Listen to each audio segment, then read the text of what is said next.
There's nothing like Broadway, kid, nothing so grand, where each purple feather is perfectly found.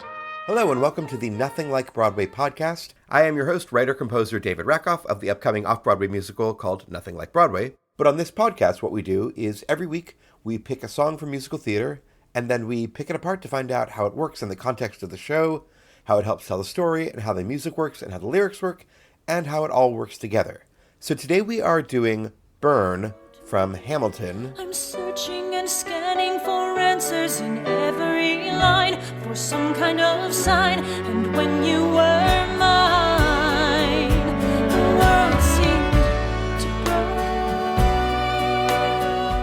So this song comes about like halfway through Act 2. I was trying to think when I was sort of going over my material for this podcast today, and it always is like a good sort of like, crying, cathartic moment, but you really feel better as an audience member after this song. And so I was trying to think about like what it's actually doing in the context of this show. And I have a hot take here, which is in the context of the work that a song does to help the show tell its story, this is a very happy song.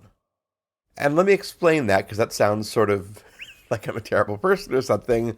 But its function in the show is basically, it is a catharsis. It's a catharsis for her. It's a catharsis for us. Act 2 of Hamilton is pretty rough on the audience and on the characters in it. And this helps us process some of our unresolved feelings about the show and about how the show thinks about its characters.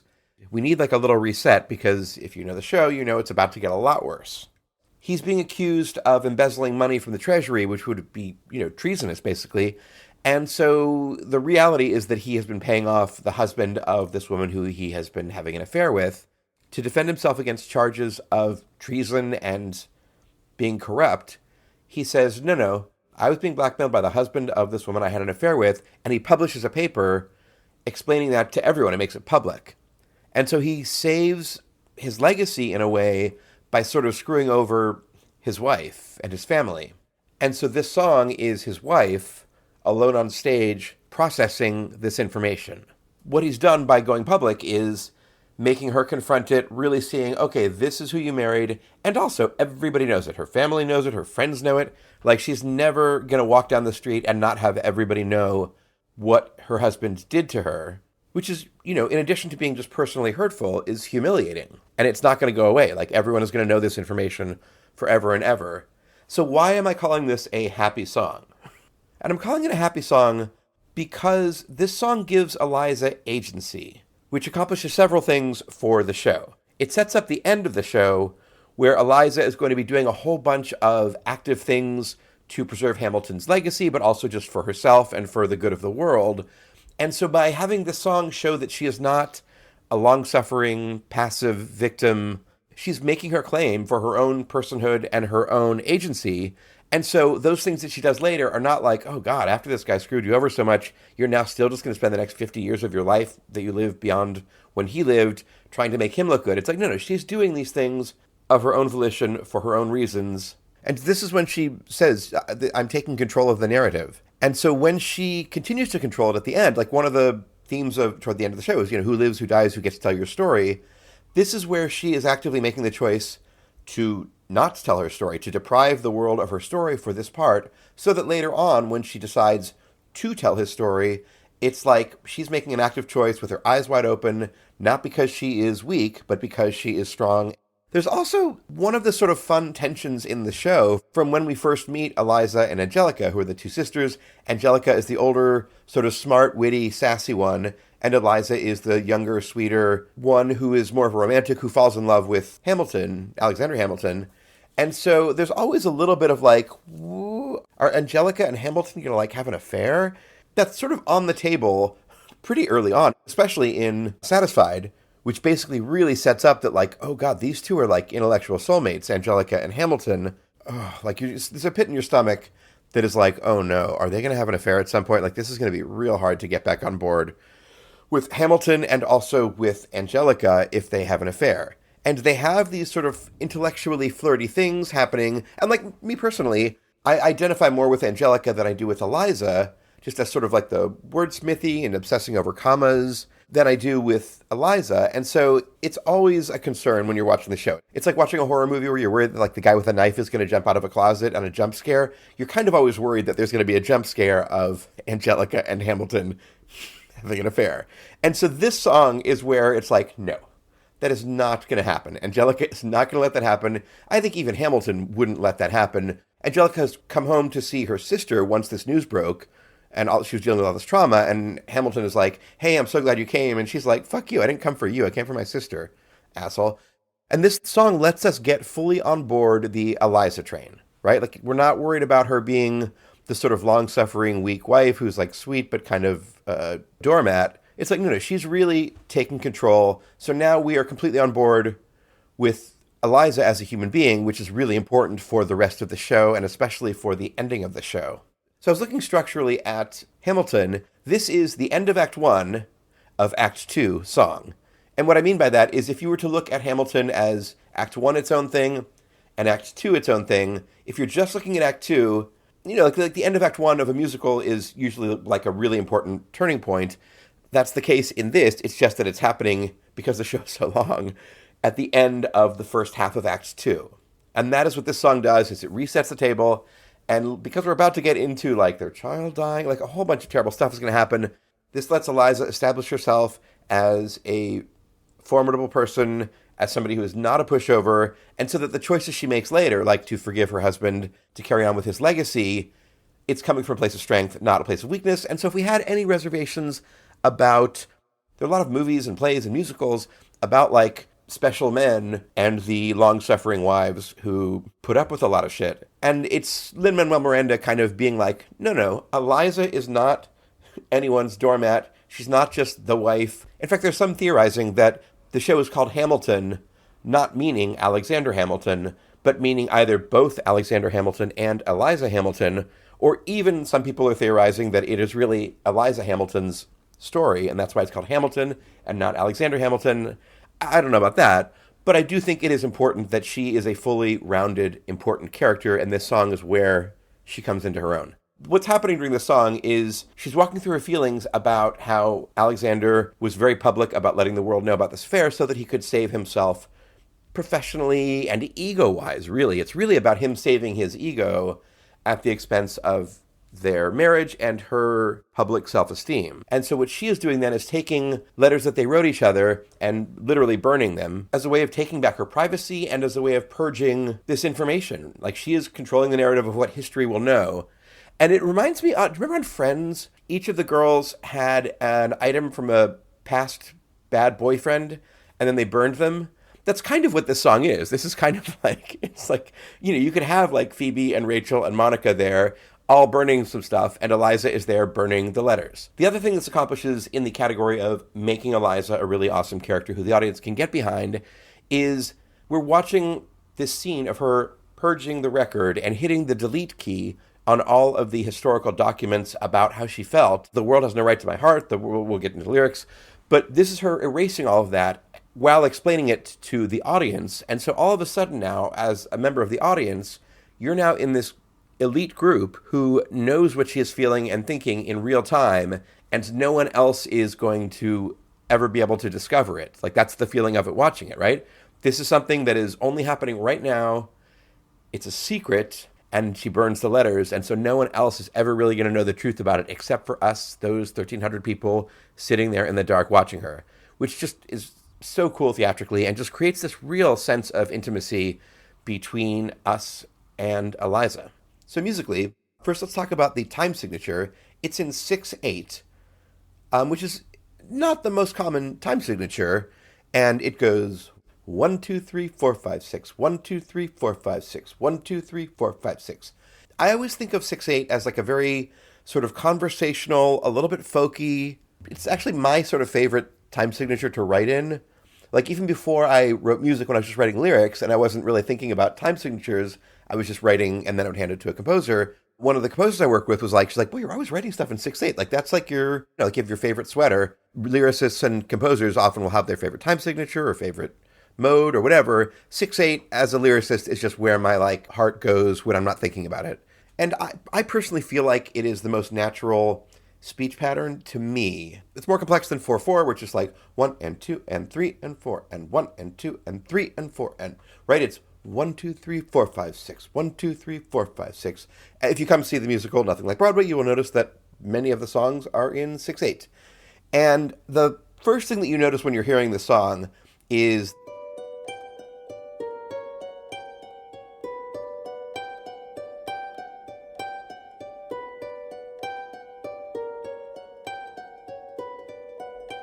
and that basically keeps on going throughout the song. It's called an ostinato, which I think means like stubborn in Italian.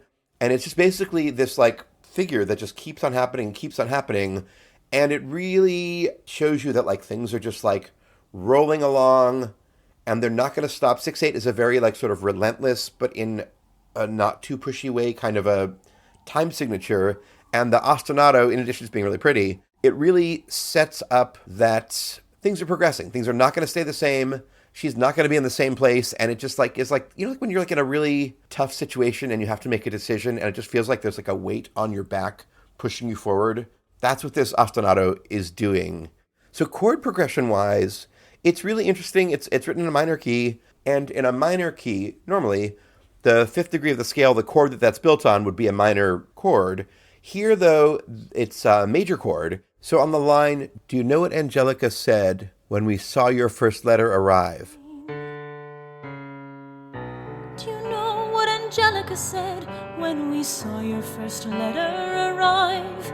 In that phrase, the Angelica said is all of a sudden in the major chord instead of the minor chord, and it has like a little lift, which is really cool. And that happens a couple times when Angelica is mentioned, which is just like, it like lifts your spirits up. But it's really like a lovely, in this sort of downer of a song that's in a minor key, having this occasional surprise bit of up lets us fall again, basically. It's like in a movie, like when it's this, you know, you want to have like darkness and you want to show that it's a really dark room, you need to have some sort of beam of light or something somewhere so that you have contrast, so that you know, oh, okay, there's a little beam of light coming in through the window in this very dark room. Otherwise, it would just be a black screen and you wouldn't know what you were looking at. Same thing here. Having this extra little lift occasionally lets us fall a little bit further the next time the sadness happens. Yeah, here's another example of that. Do you know what Angelica said when she read what you'd done? She said, you have married an Icarus. He has flown too close to the sun. So the same thing, when Angelica is mentioned, do you know what Angelica said? Do you know what Angelica said when she read what you'd done? She said, all of a sudden, it's the major chord instead of the minor chord that we would be expecting to have happen there, which is just, again, it's just really moving that she and Angelica are going to be cool. Because, you know, it would be a real rough show if Angelica and Hamilton had an affair. That would have just been like, fuck you, Alexander Hamilton, I can't forgive that. The main featured note, like the star of the show of this song, note-wise, is the 7th degree of the scale that it's in, which is kind of unusual to have the main note be the 7th degree of the scale.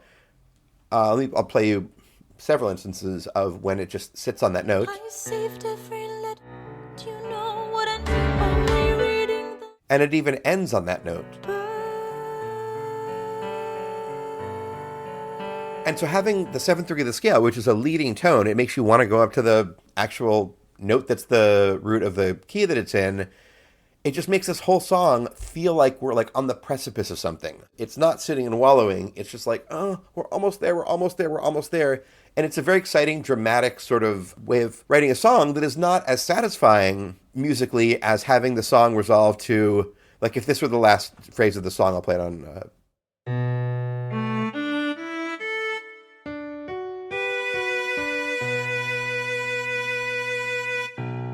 Right, like that's resolved. That sounds nice, but this is not resolved. This is the end of Act 1, of Act 2. I hope that's a useful phrase. That's where that note is in relation to the key that it's in, but then they put it in a key that puts the vocal for this really in whoever is playing Eliza's sweet spot. Because in the show, basically, she is the sort of lighter soprano, and Angelica is more of the rapper belter. And, you know, in a Broadway show, generally when you have a belt mixer and a soprano, it's pretty hard not to fall in love with the belt mixer, just because Broadway is kind of about belt mixing in a lot of ways, more than, like head voicey stuff. And this song is written in, the song is placed in a really interesting place in the actress who's playing Eliza's voice. It never gets high in, operatic or anything. It's just in this very easy conversational place in her head voice. And then a couple of times she gets a little bit of, toward the end of the song, it's high enough that she can show off a little bit of her belt mixing, but just a tiny little bit. Like Eliza spends maybe 30 seconds of the show in like a sort of heavy belt mix, whereas Angelica, lives there most of the show. And then the song ends on a belt, but it's on a pretty low, it's on, like we've talked about this before, it's the Eponine A, I call it, in One Day More, where it's like, but he never saw me there. And it's like, it's on that note. And an A natural in a lot of women's voices is just like a sweet spot. It's not too hard. It's not like Defying Gravity. We're having to sing crazy high notes. It's just in a nice, open, warm, you have it every time. Sounds great. It's high enough that it's exciting to hear, but it's not so high that you are really having to struggle with it. And so placing this song in this conversational place that gives her a little bit of belt mixing opportunity, and then a little bit of easy but still nice sounding, powerful belt, is just really like saying, because in musical theater terms, kind of, soft singing is sort of a softer person, harder singing is a harder person. This lets a little bit of her grit and her power come through without it turning into like a American Idol riff off. It is an actor's role with somebody who's using her voice in the way that helps to tell the story rather than showing off. Let's talk about the lyrics for Burn. So first of all, not very rhymey, especially in Hamilton, which is, can have, 10 rhymes in 20 seconds. This is not. This is an emotional song. It's very much like a thought process song. And it's about breaking patterns. So there's a lot of repeated patterns of lyrics that get broken. So even at the very beginning of the song, I saved every letter you wrote me. From the moment I read them, I knew you were mine. You said you were mine. I thought you were mine. So already, like, just great. Like, this is her thought process. I knew you were mine. You said you were mine. I thought you were mine. So, like, she's kind of already picking apart that, like, okay, wait a minute. The version of Alexander, who she'd idealized in her mind, she's now just working through her thoughts of, like, okay, wait a minute. He is not everything he said he was. And also, there's something brilliant about a lyric that is basically the same thing, except for one word is changing in all three of those lines. I knew you were mine. You said you were mine. I thought you were mine. Like, that's just good writing. And so it's a lot of talk about the letters. Like, a lot of this is being looked at through, because, there's a million ways she could have talked about what Alexander did and her feelings are. She's using specifically the letters because then that gives her something physically to do later on in the song. Do you know what Angelica said when we saw your first letter arrive? She said, be careful with that one, love. He will do what it takes to survive. So a little bit of a rhyme there, but it's mainly told through the story of her letters with Hamilton, because that is a lot of the way that their love unfolded, and that's the lens that the song is choosing to look at them through. So Angelica is already being very cerebral and being like, hey, you got stars in your eyes, but, keep a level head about you. And then the next verse is, you and your words flooded my senses. Your sentences left me defenseless. You built me palaces out of paragraphs. You built cathedrals.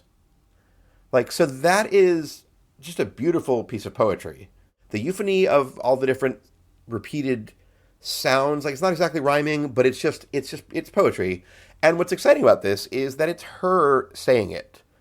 Because this whole show, everyone's been talking about what a great writer Alexander Hamilton is, and no one's ever talked about what a great writer Eliza is. And this is her showing, not telling, that she's no dum-dum. She's describing what he did, the beauty of his writing, with beauty of her writing or thought process in its own right. And so that's kind of exciting. That's also like, hey guys, remember Eliza is a formidable person, not just the fangirl of our main character. And then she says, when you were mine, the world seemed to burn. And so this is the first of several different meanings of the word burn. So here she's using it as meaning it was passionate. It was fiery in a good way. And then, speaking of letters, you published the letters she wrote you. You told the whole world how you brought this girl into our bed, and in clearing your name, you have ruined our lives. So that's basically the premise of the plot point that's happening right now, just stated really clearly. This next paragraph sort of irked me when I first heard it. Do you know what Angelica said when she read what you'd done? She said, you've married an Icarus. He has flown too close to the sun. And it's like a little bit like, that's kind of cold, cerebral advice. Like when your sister's world has been, rocked upside down, she's like, well, I kind of warned you, and also that's just who he is. And also I'm going to use this Greek mythology reference.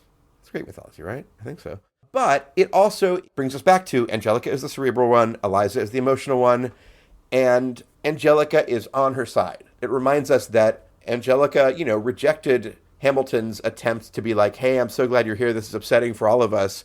And she's like, no, I'm here for my sister, asshole. And so this is even in Angelica's way that is truthful to her character, which is, leading with her head. She is comforting in her own way Eliza, even if it's not, exactly what you would like to be comforted by. It still is Angelica is on Team Eliza, not Team Alexander, which is something that we need to hear. And then the most exciting part of the song for me is the climax of it, which is how they perceived you. And it's like basically a crescendo on the same note. And the actress, every time that I've seen it, uses that same note, those 4 U's, crescendoing, as each of them is like a little monologue almost, like, where it's like she's realizing, oh, it has been about you this whole time. You fucking selfish asshole. Perceive you.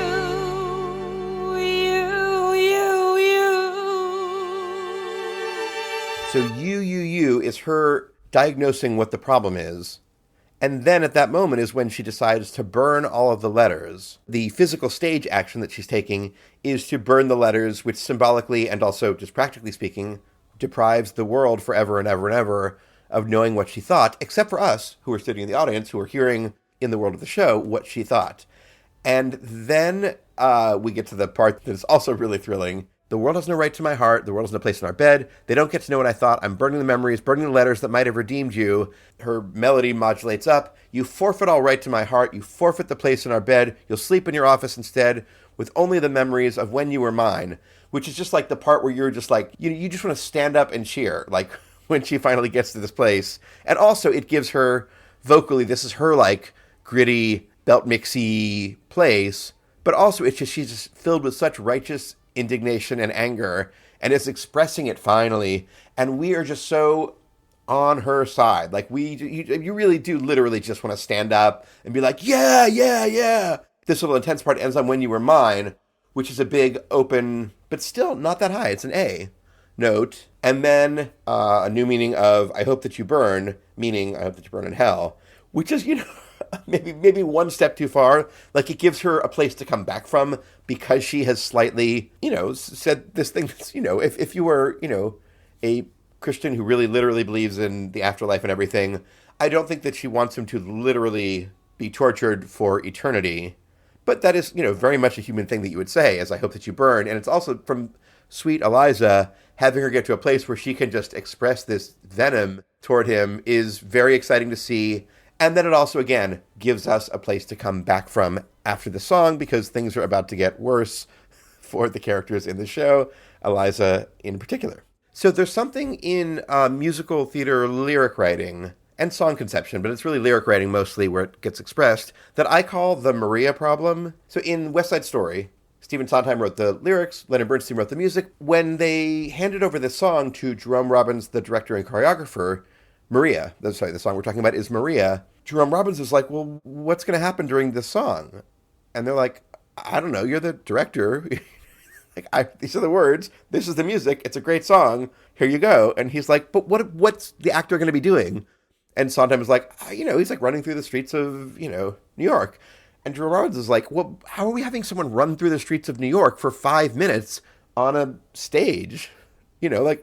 And so, obviously they worked it out, and, Maria's a great song, but that was something that Sondheim talked about a lot, that he took to heart, that like, okay, you need to have people have things to do during a song. And so he built in physical business, even if it's not always what ends up happening, at least the fact that he is leaving space for physical business to happen makes it, makes it a better song, so that you don't just have people standing there singing ballads for 5 minutes, which lesser writers do. Lin-Manuel Miranda is not a lesser writer, obviously, and so he built in the burning of the paper of her letters and his letters into this song, which is really exciting. He built it in by the title, calling it Burn, having Burn being used in several different ways throughout the song, getting her script-wise to a point where she was going to burn the letters and then letting her burn the letters.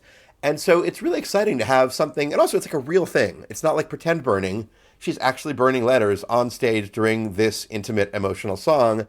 It really is a great understanding of what an actor needs to perform, what a singer needs to perform, and what an audience wants. Like, this song is such a great piece of musical theater. And it makes me like wonder if, because when he was writing the show, I think he wasn't sure if he was going to play Hamilton or Burr, but he wanted to play one of them, probably Hamilton. But also, he was writing the show called Hamilton, that presumably is about Alexander Hamilton, that he didn't want the woman playing opposite him or whoever was playing Hamilton to just be the sort of afterthought of a long-suffering wife. So he really gives this song as like a gift to the actress and as like a paying tribute to the human being, Eliza Hamilton, and it makes sure that we know that she's a formidable person and that she is really respected by the author of the show, which is how we as an audience should feel, and we should really respect her, which is really lovely. This song was originally done by Philippa Sue as the original Eliza, which you can watch, right? Everybody can watch that. I was like, don't watch bootlegs, but watch bootlegs. But no, you don't have to watch bootlegs. It's on Disney+. So if you haven't, I don't think there are a lot of people listening to this podcast who have not watched Hamilton on Disney+, but if you haven't, just go do that right now. This is a song that every time I see the show, it is really moving, it's cathartic, and it really gets you in an emotional place to be able to handle what happens next in the show. And it also really just gives the actress who is playing Eliza, and they have gotten a, murderer's row of amazing actresses to play Eliza. First and foremost, obviously, Philippa Sue, who originated it. It just really lets you see inside of their souls and how much spine and how much dignity they are able to claim. And without this song, the whole backbone of the show would not be nearly as strong, and the ending would not be nearly as powerful. So that was Burn from Hamilton by Lin-Manuel Miranda. And this has been the Nothing Like Broadway podcast. Please follow us on Instagram at Nothing Like Broadway. Please, rate this podcast. Give us 5 stars and give us a good review. It really helps us out on Apple Podcasts or Spotify or wherever you're listening to it. And let's go out listening to a little bit of Philippa Sue singing Burn from the original cast album of Hamilton. Redeemed you. You